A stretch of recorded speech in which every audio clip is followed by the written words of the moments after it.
Asik juga nih musiknya. Loh, tapi kok bentuk gitarnya begitu ya? Oh iya, pantas saja.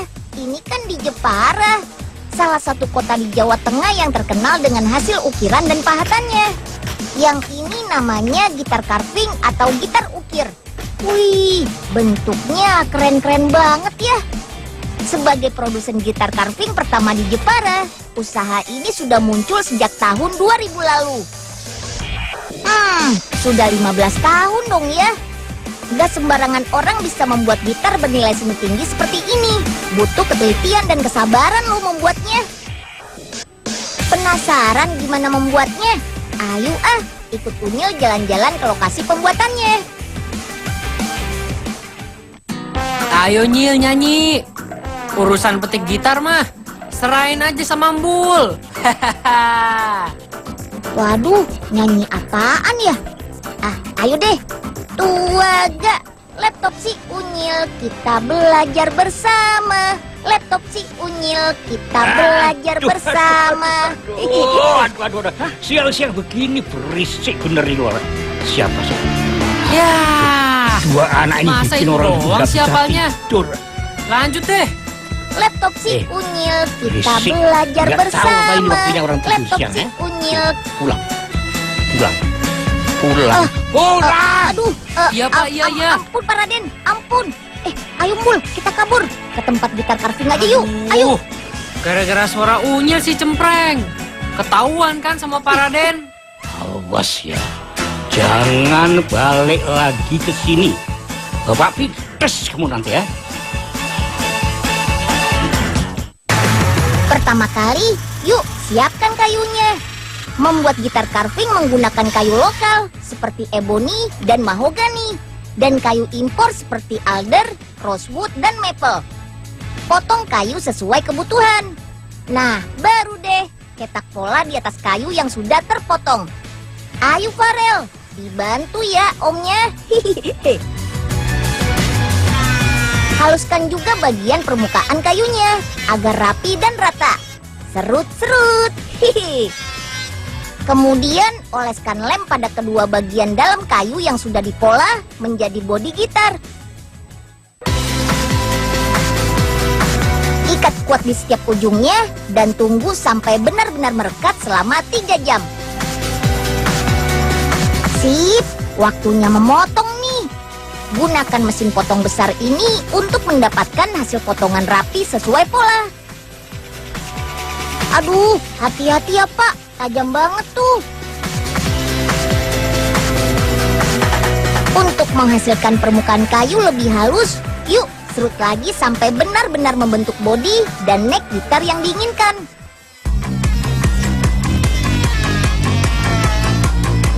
Selanjutnya kita buat tanda berbentuk lingkaran di beberapa bagian bodi gitar. Tujuannya untuk penempatan beberapa komponen nanti. Baru deh dibor sampai berlubang. Terus mas.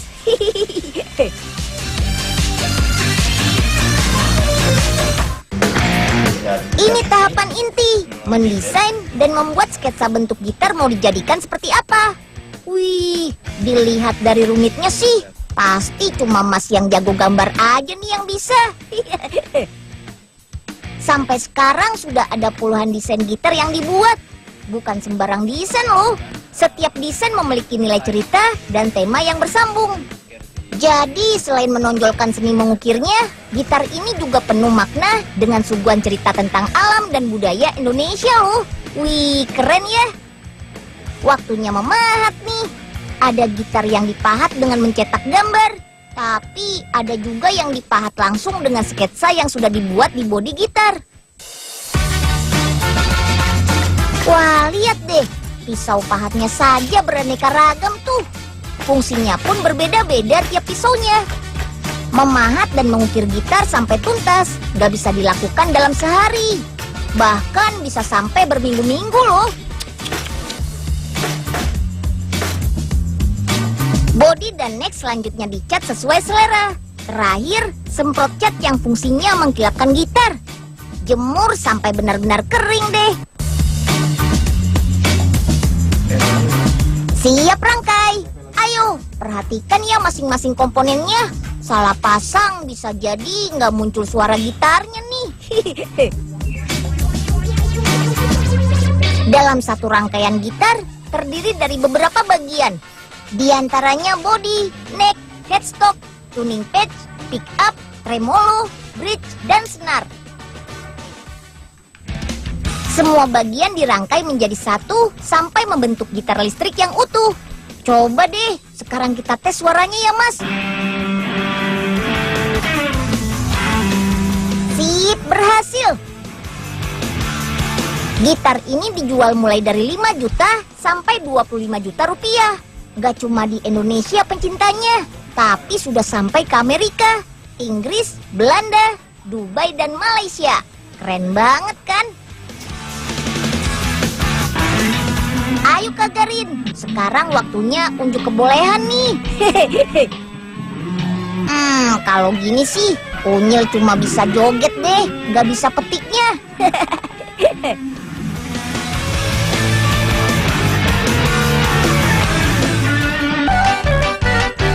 Ayo Mbul, bawa kayunya. Nggak berat kan Mbul? Badan Mbul kan besar, bisa lah. Iya, Nyil. Segini doang mah, kecil. Masih jauh nggak nih? Ntar lagi Mbul, tenang. Aduh, sakit. Ih, gatel banget. Mbul, ambilin sebut ini dong. Mana sih Nyil? Embul kok nggak lihat sih? Ya, maaf. Aduh. Unyil nggak tahan nih, mau garuk. Kaki Embul sakit nih Nyil. Aduh, gimana sih kamu Nyil? Kita belajar bersama. Waktunya belajar dan bermain. Cihuy! Seperti teman-teman Unyil nih. Wih, asik banget. Mewarnai gambar dengan oil pastel atau pastel minyak. Ayo, sesuaikan warna dengan gambarnya ya. Merah, kuning, hijau, biru. Pokoknya warna-warni deh. Dengan mewarnai, kalian bisa melatih kreativitas, kemampuan motorik, dan konsentrasi. Apalagi untuk teman-teman Unyil yang masih berusia 3 tahun ini. Bisa sekalian belajar mengenal warna loh. Wah, keren banget kan hasil karya Suci dan teman-teman.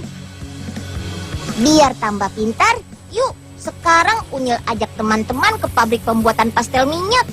Lokasinya ada di daerah Jati Uwung, Tangerang. Let's go! Asik! Melanie punya pastel minyak baru. Warnain wortelnya dengan warna orange. Milan, kesini lah. Di mana sisi engkong? Hah? Ayah, Engkong manggil tuh. Iya, Engkong. Bentar. Melanie ke sana. Ini kok gambarnya belum selesai diwarnain. Mumpung Ogah lagi rajin, Ogah selesain deh warnanya. Nah, gampang begini. Aduh, kok patah sih? Loku, Pak Ogah, ngapain? Aduh, gambarnya kok dicoret-coret sih? Pastel minyaknya juga dipatahin lagi. Pokoknya Pak Ogah harus ganti. Buat makan aja susah.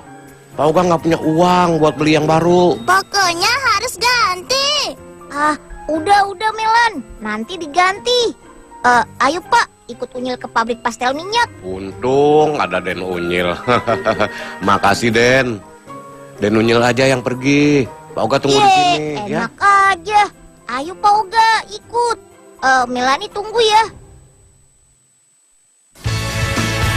Pabrik alat tulis ini berdiri tahun 1971. Baru 3 tahun belakangan ini membuat pastel minyak.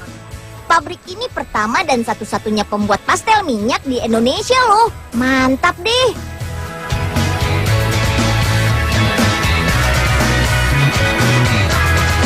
Langkah awal pembuatan pastel minyak adalah menyiapkan master batch. Master batch merupakan campuran pewarna dengan pelarut white oil atau minyak putih. Pertama, campur minyak putih dengan pigmen putih. Mesin akan mencampurnya sampai rata.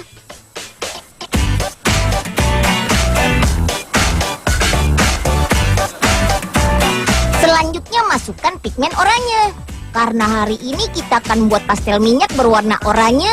Warna pigmennya harus disesuaikan dengan warna pastel minyak ya. Aduk kembali selama 15 menit. Oke, sip deh. Setelah 15 menit, pewarna oranye ini harus dipindahkan ke mesin 3 raw mill nih. Di mesin ini akan terjadi tahap pemadatan warna. Dengan melewati gulungan ini, warna akan semakin menyatu dan memadat. Ayo, gulung-gulung terus. Hasilnya siap ditampung deh. Oke, lanjut ke tahap berikutnya yuk. Sekarang waktunya tahap pencampuran. Yuk, masukkan master batch oranye yang tadi kita buat. Lalu tambahkan minyak putih ke dalam tangki pencampur. Bahan selanjutnya adalah wax atau lilin. Lilin cair ini bersuhu 80 sampai 85 derajat Celcius. Wah, panas nih.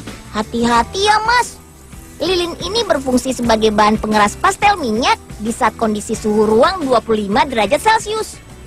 Nah, adanya campuran minyak dan lilin inilah yang membuat tekstur pastel minyak menjadi lembut, mudah melekat di kertas, dan warnanya menjadi terang.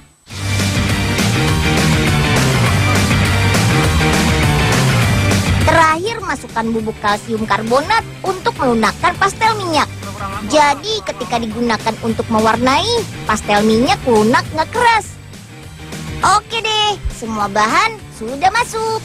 Aduk terus sampai tercampur rata. Come on, kita lanjut ke tahap pencetakan. Ini mesin cetaknya. Mesin yang akan mencetak dari adonan cair menjadi batangan pastel minyak. Adonan harus tetap diputar seperti ini. Tetap dipertahankan bersuhu 80 sampai 85 derajat Celcius. Bagian mesin yang berfungsi sebagai pompa ini akan memindahkan adonan dari tangki ke lubang-lubang pencetak ini.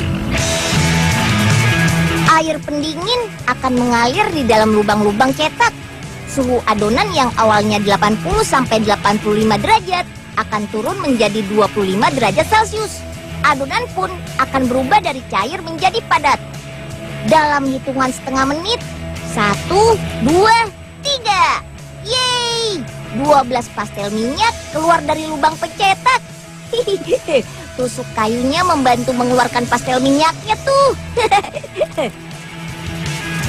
Dalam waktu 1 jam, mesin ini bisa mencetak 7.000 pastel minyak loh. Ada pastel minyak merah yang sedang dibuat juga tuh. Pabrik ini sudah membuat 55 jenis warna pastel minyak.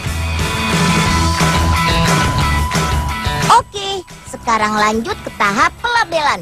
Lapisi pastel minyak dengan label kertas. Dalam 1 menit, mesin ini bisa melabel 120 pastel minyak. Wah, pantas saja gerak mesinnya cepat banget. Let's go! Kita ke tahap pengemasan. Pasang dulu stiker di kemasan plastik depan. Lalu pasang juga tempat pastel minyaknya. Baru deh, susun pastel minyak berbagai warna. Ada 5 jenis kemasan. Dari yang isinya 12, 18, 24, 36, sampai 55 warna.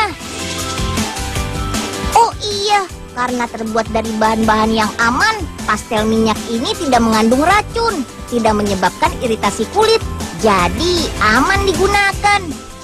Untuk melindungi kemasan, bungkus dengan plastik.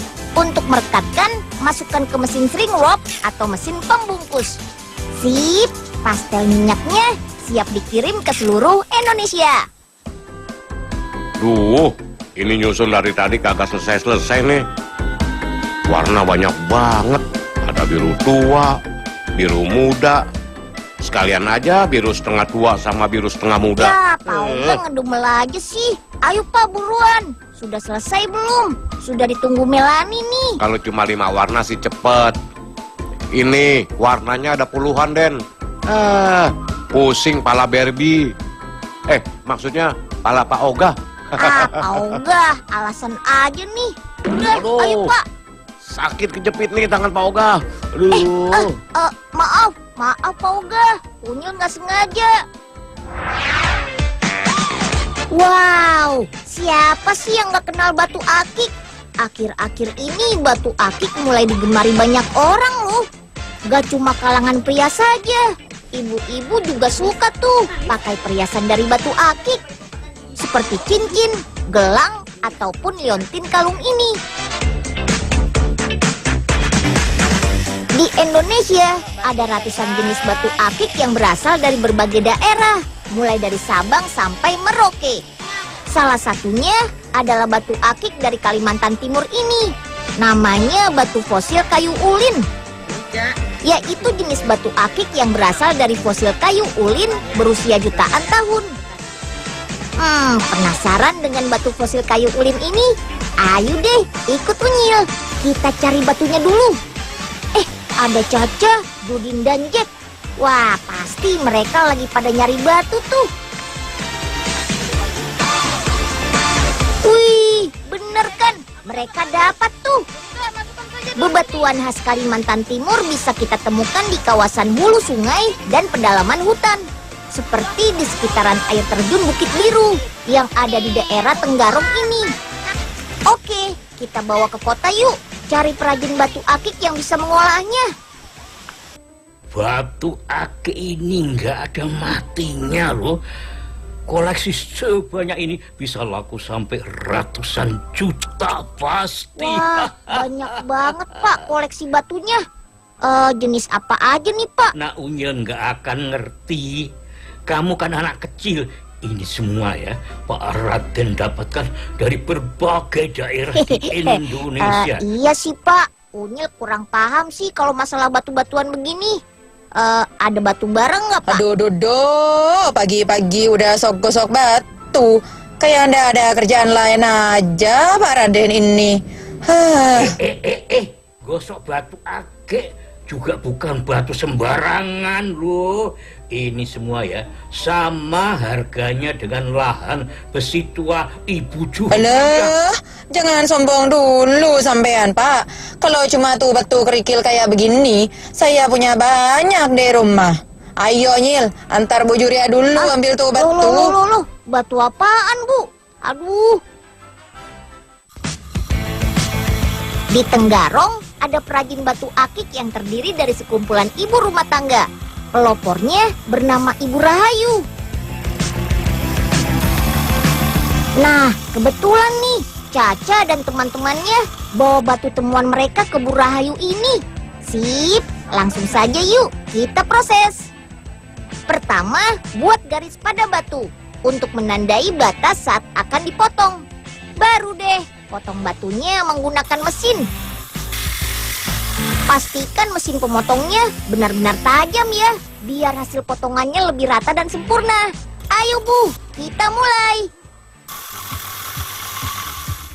Potongan-potongan batu ini selanjutnya tinggal dibentuk sesuai keinginan. Bisa untuk cincin, gelang, ataupun liontin. Untuk kali ini kita buat liontin saja yuk. Widih, si Jack nggak mau kalah nih. Dia lagi mengolah batu untuk liontin. Mengolah bebatuan seperti ini butuh keahlian khusus dan juga jiwa seni loh. Karena proses memotong dan menggosoknya tidak boleh sembarangan. Nah, hasil siapa nih yang paling bagus? Oke deh, waktunya gosok gigi nih. Bukan, maksudnya gosok batu. Menggosok batu bisa dilakukan dengan banyak cara. Bisa dengan mesin, dengan permukaan daun pisang, atau dengan permukaan bambu. Semuanya bertujuan untuk membuat batu menjadi halus dan mengkilap. Bahkan ada yang sampai bercahaya loh. Wih, keren kan? Terakhir, pasang batu liontin ke dalam bingkainya. Asik, jadi deh kalung liontin yang super cantik. Dalam sehari pembuatan batu bisa mencapai 15 buah. Dijual mulai harga ratusan ribu hingga jutaan rupiah. Perhiasan dari batu-batuan ini juga sudah banyak terjual sampai keluar pulau Kalimantan loh. Terutama ke beberapa kota besar di Jawa dan Sumatera. Gimana nih? Cantik dan terlihat mewah kan? Ayo kita berburu perhiasan batu akik khas Indonesia. Nah, sudah sampai tak ya? Sekarang, ayo Nyil kita cari batunya. Ah, loh, kok nyari di sini sih, Bu? Katanya mau ambil di rumah. Aduh, mana tempatnya serem lagi. Unyil nggak mau ikut ah. Nunggu di sini aja. Aduh, kok takut kamu Nyil? Ya sudah, biar Bu Juria cari sendiri saja kalau begitu. Aduh, apa ini? Aduh, tolong, tolong, tolong.